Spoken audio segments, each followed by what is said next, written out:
Do you think that you groomed this victim? Are you familiar with the term grooming? Yes, I'm familiar with that, but no, I don't think I groomed the victim because she was not a willing participant, so she didn't want to do. It started because you had a foot fetish, right? And you started by massaging her feet. Yes. And then the massaging of the feet went into your talking to her about sex, right? Yes. So that's grooming. Because this girl, when she says to you, Dad, why did you do this to me? What are you going to say to her? Do you ever think that she's not going to want to know why her? And you heard correctly. Now, this man, he was sentenced to just 7 years in prison, only has to be on the register, from my understanding, for 10 years after that. And he's considered to be a low risk to reoffend.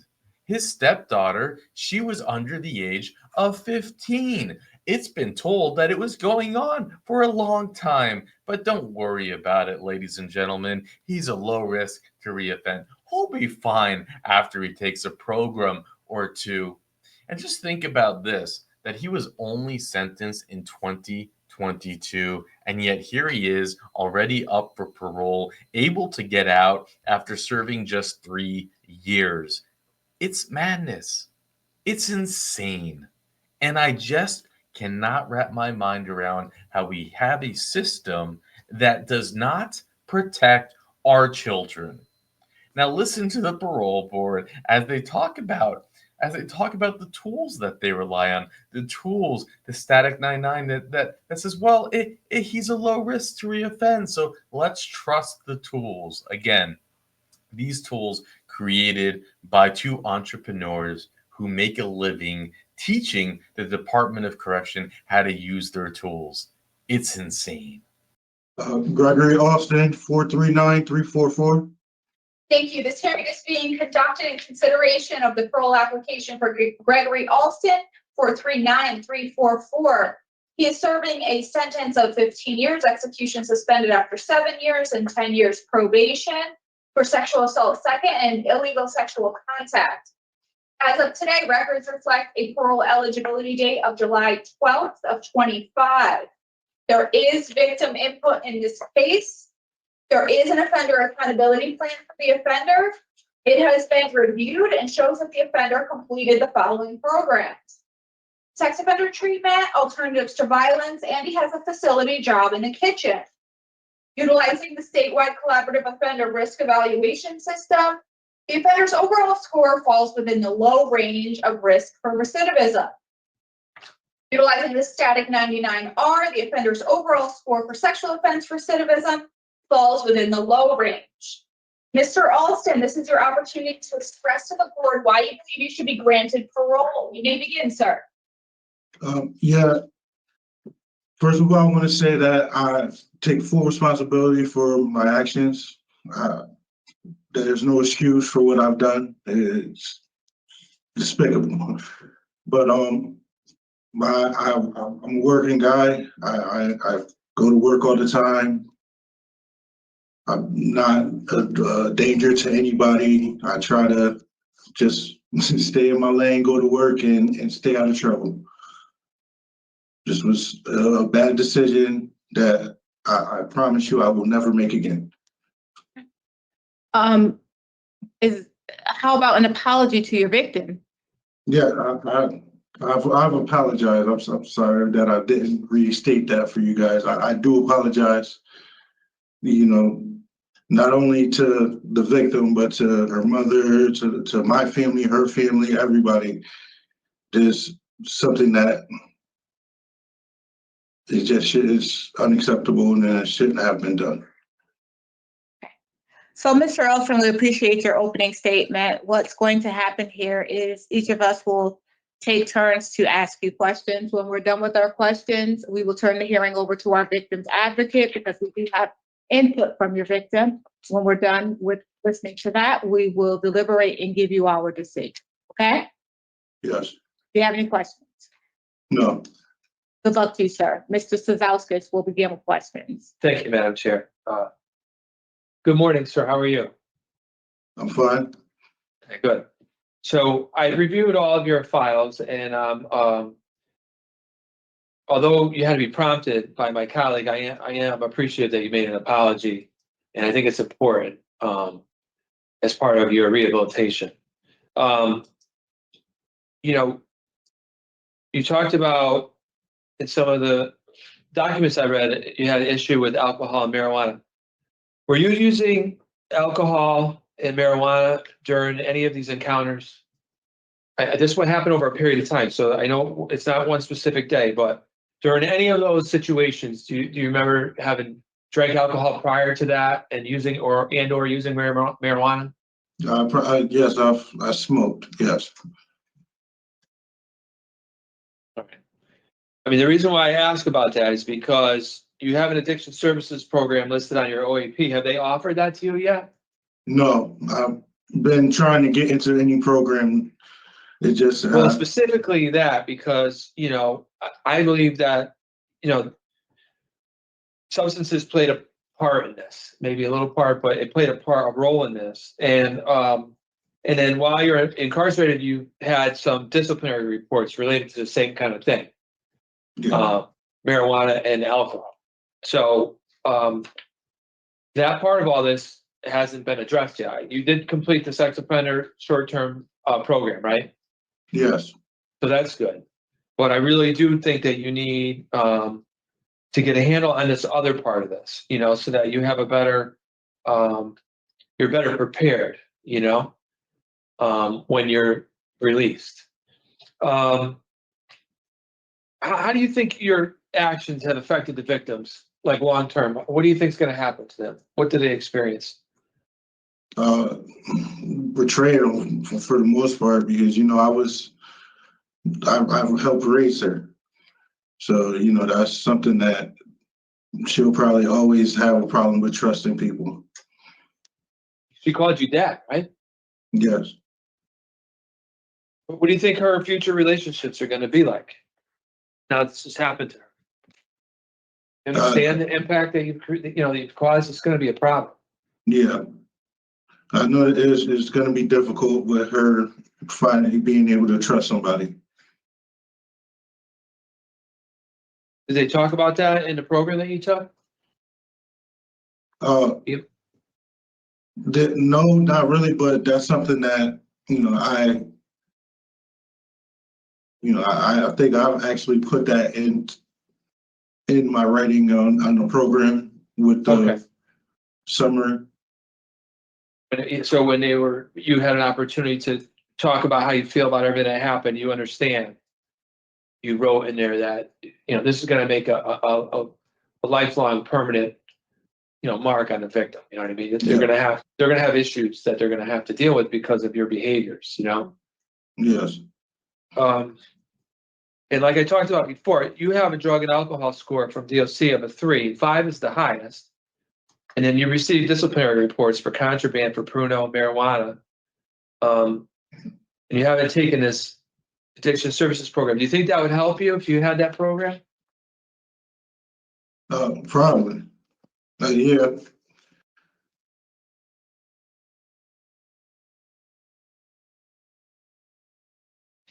People's decision making is not the same when you're under the influence of substances. Do you understand that? Yes. You know, things change a little bit on the way you think, you know.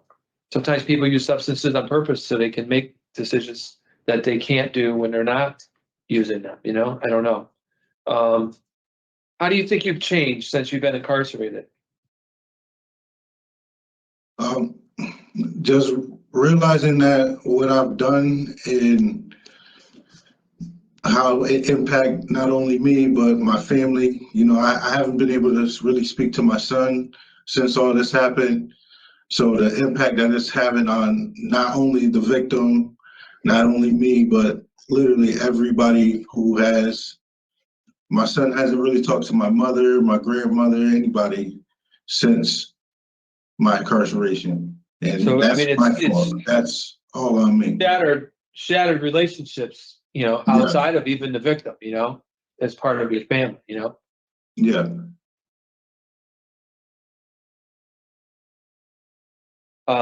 So the question was about like how you're different, like from programming, like, do you feel like you've made any improvements in how you think, or how you're going to behave? Can you talk about that?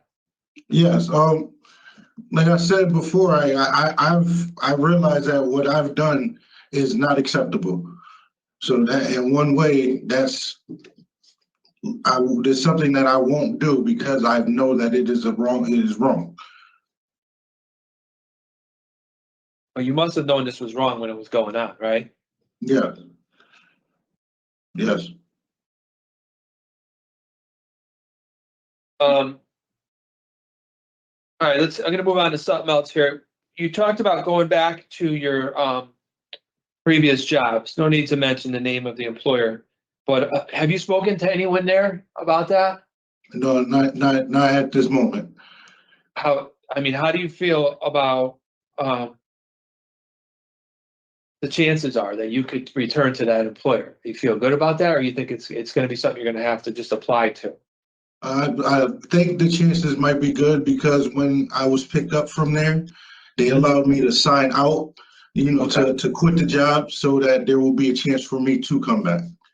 Okay, so that's good. Yeah, so you were not, so you weren't fired. So there's not a negative work record, basically. There, you resigned, and then you have the opportunity to reapply later. In good standing. Okay, Yeah. I understand. I understand that now a little bit better.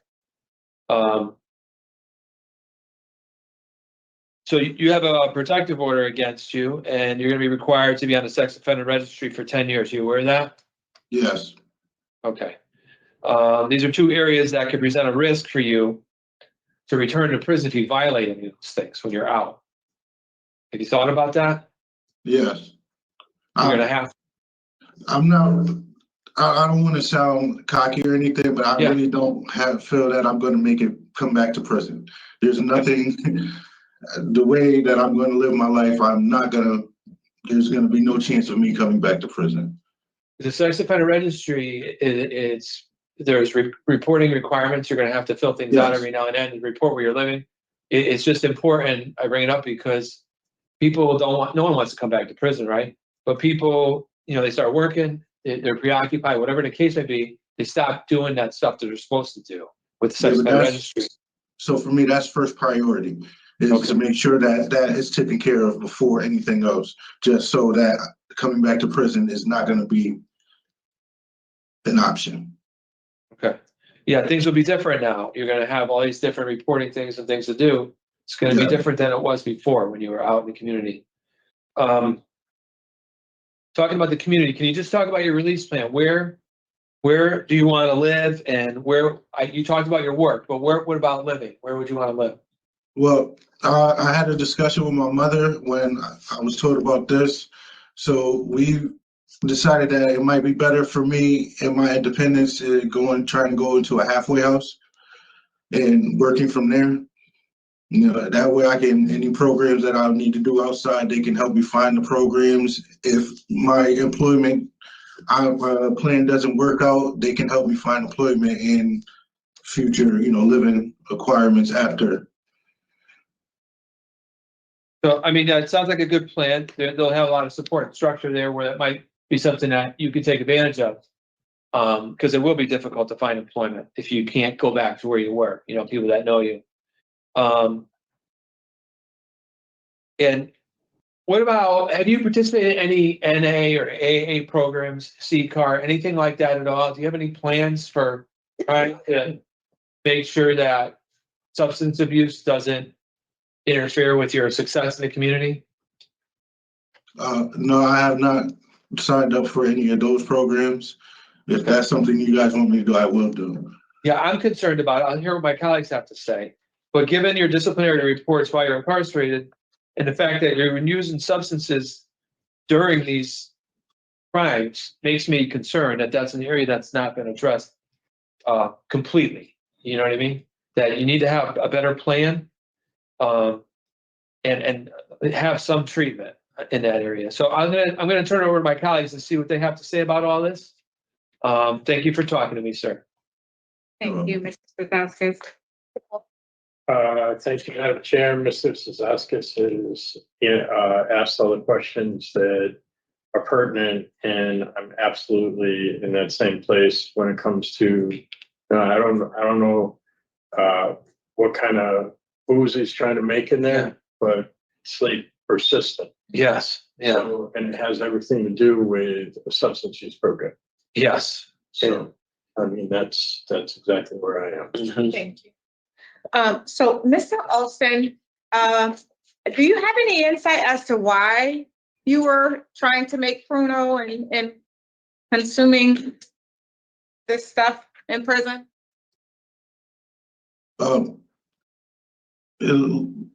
Just to pass the time, and to be honest, that was a full over a year ago that I had any instances with that. I actually, The time that has lapsed since your last disciplinary infraction is not our concern. Our concern is the nature of Yeah. it and why you were doing it. So that's why I'm asking. So you just made pruno because you were bored and you just figured you'd have something to drink to pass the time? yeah, it was something to pass time.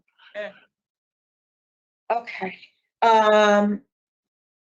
You know, I'm curious to know, having completed the sex offender treatment, if you have any insight as to why you did this to your victim.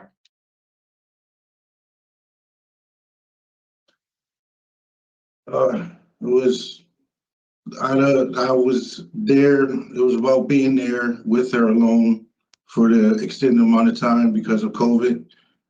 It was bad, it was a bad decision. Do you think that you groomed this victim? Are you familiar with the term grooming? Yes, I'm familiar with that, but no, I don't think I groomed the victim because she was not a willing participant, so she didn't Well, want to it do. started because you had a foot fetish, right? And you started by massaging her feet. Yes, And then the massaging of the feet went into your talking to her about sex, right? yes, So that's grooming. You're preparing her to take things a little bit further. You took advantage of the time that you had alone with her for your own pleasure. So you spoke with my colleague about your son and how you haven't really spoken to him since all of this has transpired. Tell me what you think the impact is of him being in the same house as your victim and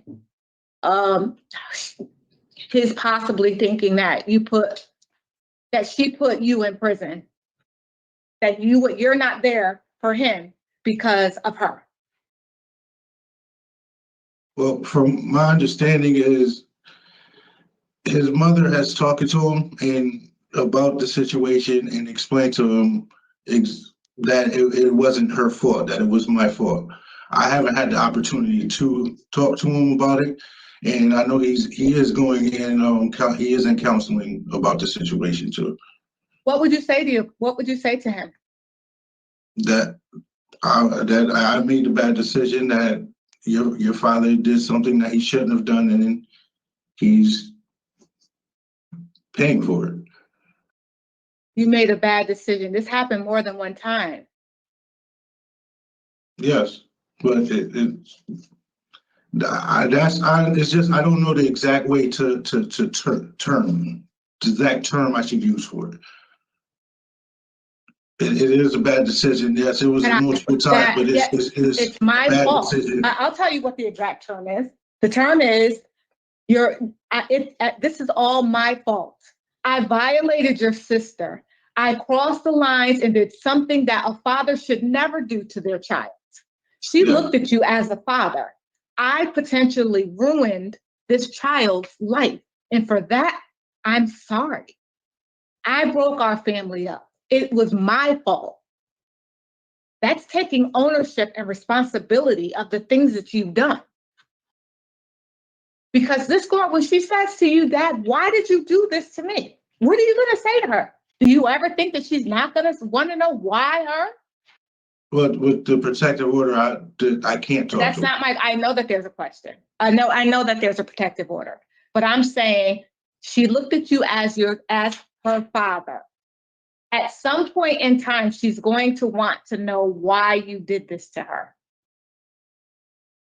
You don't think she thinks that now? Yeah, So what would you tell her? that I would just apologize and say that it was I did what I shouldn't have done. It was not a smart thing to do, and I would just apologize. Really, So you do realize that you betrayed her trust, that you've stolen her innocence, that you probably ruined her faith in men. You know, those are all very realistic assumptions, I'll say. yeah. And unfortunately, sorry sometimes doesn't really cut it. You know what I mean? And because I mean, honestly, I can kill someone and say, oops, I'm sorry. You think they're going to say it, you know, in the eyes of the law? Okay, you said I'm sorry.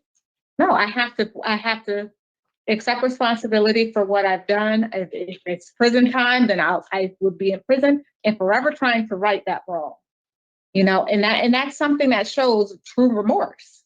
You know, I'm so upset, Mr. Austin, because I would have liked to hear more than just I'm sorry from you.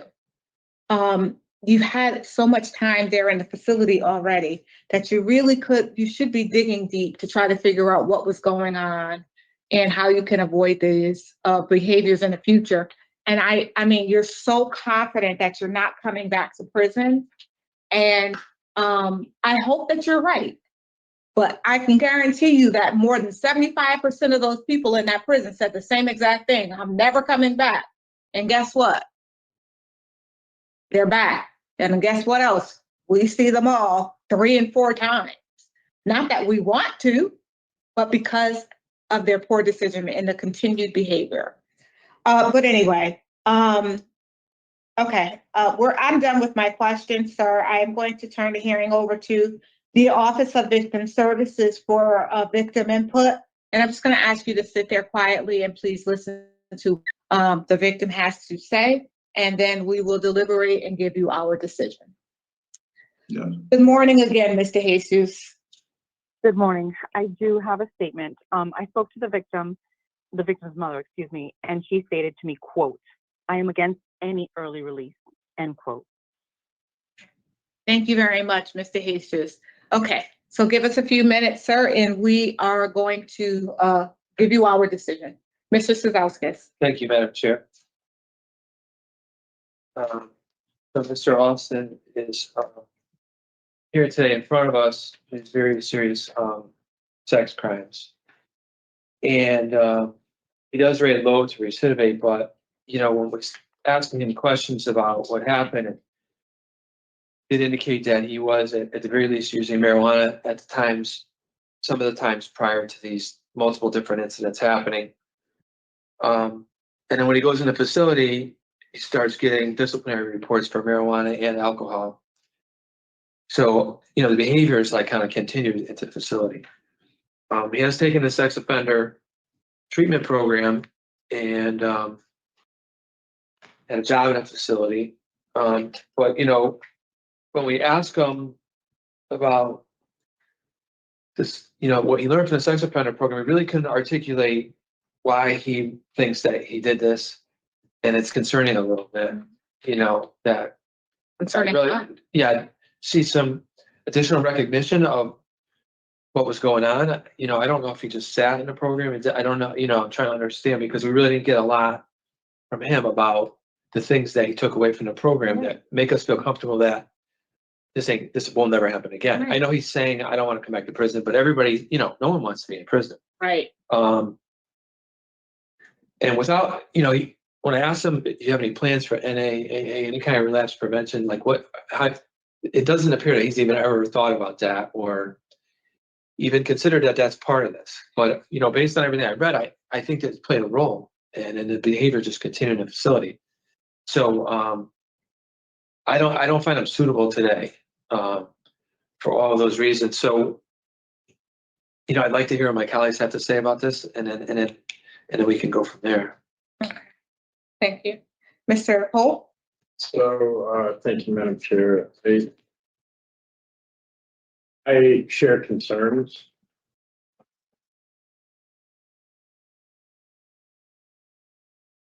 I'm concerned that substance use played a role in the offense, and I'm concerned that up until September of last year, it's still playing a role in what's going on. I think at 3, you should have a care program. And I also think he really needs to connect with what happened at a greater level, so other programming in that realm. Voices, something. Voice could help. Surprised based upon the offense. The voices isn't on it. Yeah. So, but however, at the same time, it's like I want to look at that all of the tools rate him out as low. And he has no criminal history prior to this. He does have a release plan and employment that's all of which lead to suitability, but the programs for me just aren't there yet. I do not have Mr. Alston granted parole. In fact, I had him denied with no new hearing date. And I said that only because the nature of his offense is egregious. Okay. It's concerned the behaviors. He has no insight as to why he did what he did. I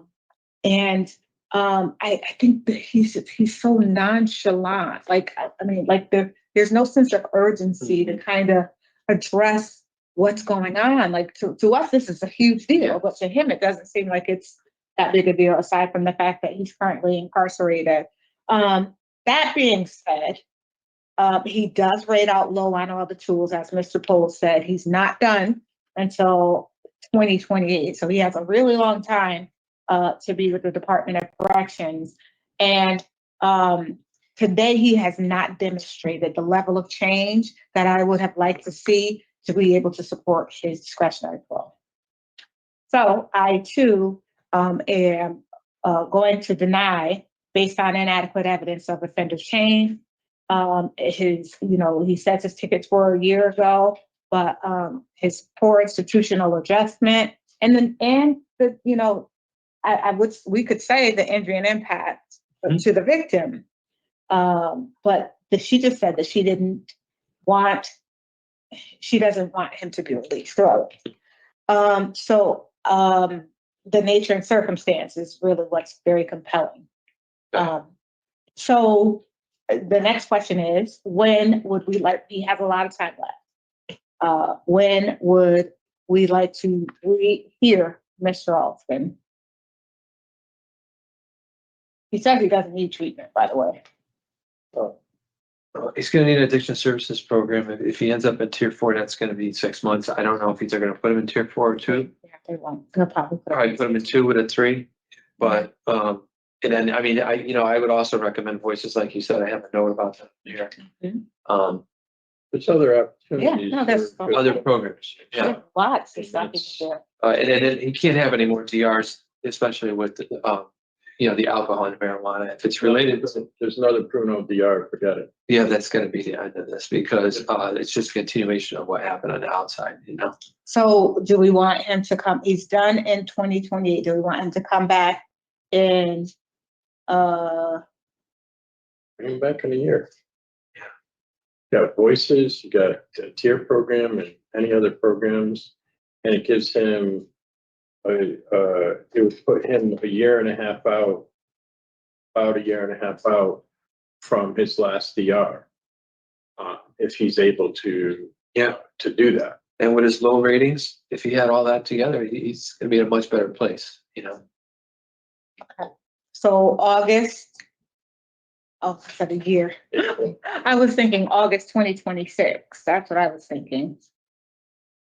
And that would give him at least, if he is, So are we going with April or August? I think you guys are saying April and I was saying August. But so April 2026. Okay. No new DRs, positive programs, Program voices. fiction services, For sure. voices, and Yeah. any other additional programs. Yeah. Reasons, nature and circumstance, if evidence of offender change, and inadequate program participation. Is that right? Was it for institutional adjustment? I had a. Oh, yeah, I forgot. But we're wanting to do program. Okay, so that's fine. Yeah. So evidence change, Yep. program participation, and nature and circumstance. Are those the three? You know what? Oh, I think- so- No, yeah, no, I'm gonna mark it. We're gonna take off the inadequate evidence of offender change, inadequate program participation, or institutional adjustment. Those were the things that we discussed with him in the nature of. Okay, so that's good. Okay, Yes. all right. So with regard to Gregory Alston 439344, there's a motion to deny discretionary parole today based on the nature and circumstance of his offense, his inadequate program participation, and his poor institutional adjustment. The disciplinary infractions that he received occurred of him to rehear him in April of 2026, at which time he should have successfully completed an addiction services program determined by the Department of Corrections victim impact program to gain a little insight as to how his crimes impact his victims, and also any other positive programs that he is able to get into and refrain from incurring any additional disciplinary infractions. So let's say everything. Thank you. All in favor? Okay, so Mr. Austin, you'll get all of this in writing soon, sir. Good luck to you. Thank you. This Secretary for Gregory Olson, number 439344. All right, you're all set, sir.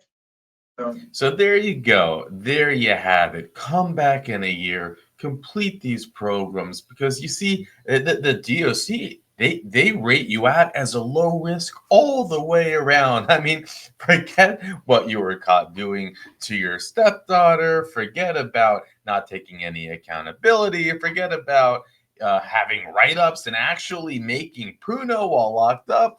You get rated low. So let's just trust the tools. What's the big deal?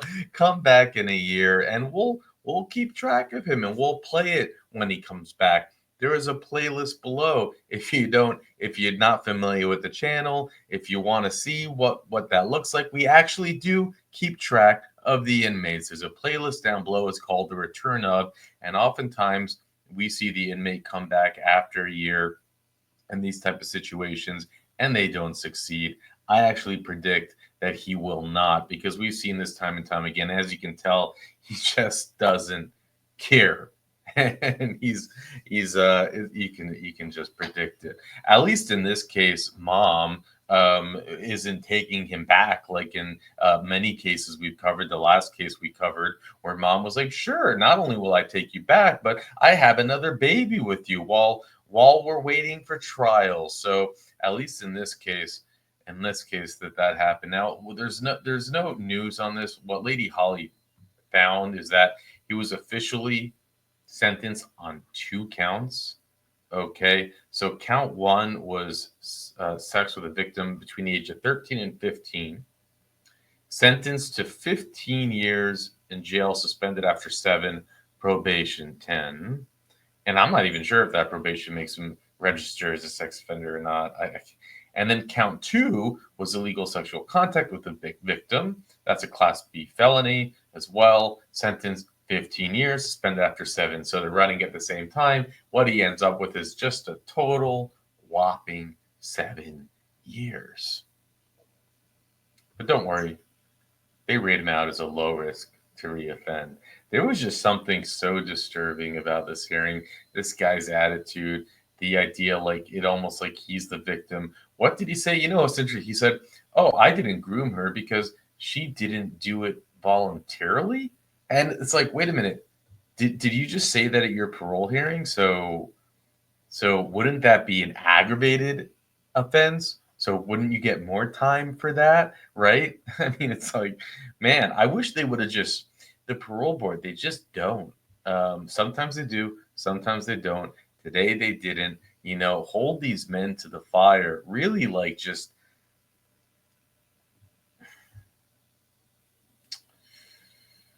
anyways, we have a broken system. The idea that you can actually get parole after 3 years for doing something like this, and they like, well, our systems say that he's a low risk. Take a couple programs, you'll be fixed. We'll send you out there, and everything will be okay. And anyone with like, I think a little bit of common sense knows that that's just not true. Like people are wired a certain way, right? He is wired a certain way. He likes to have his victims of a certain age. He's got his whole foot fetish thing. I mean, you cannot fix this. Programs do not fix this. And until we can get that clear, we're just really all you're doing is you're educating criminals to maybe not get caught in the future. You're educating them what to say.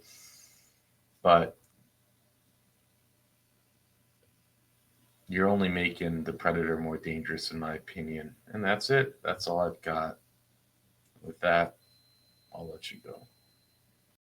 Do you think that you groomed this victim? Do you know, are you familiar with the term grooming? Yes, I'm familiar with that, but no, I don't think I groomed the victim because she was not a willing participant, so she didn't So want to it do it. started because you had a foot fetish, right? And you started by massaging her feet. Yes, And then that went, the massaging of the feet went into your talking to her about sex, right? yes. So that's grooming. Because this girl, when she says to you, Dad, why did you do this to me? What are you going to say to her? Do you ever think that she's not going to want to know why her?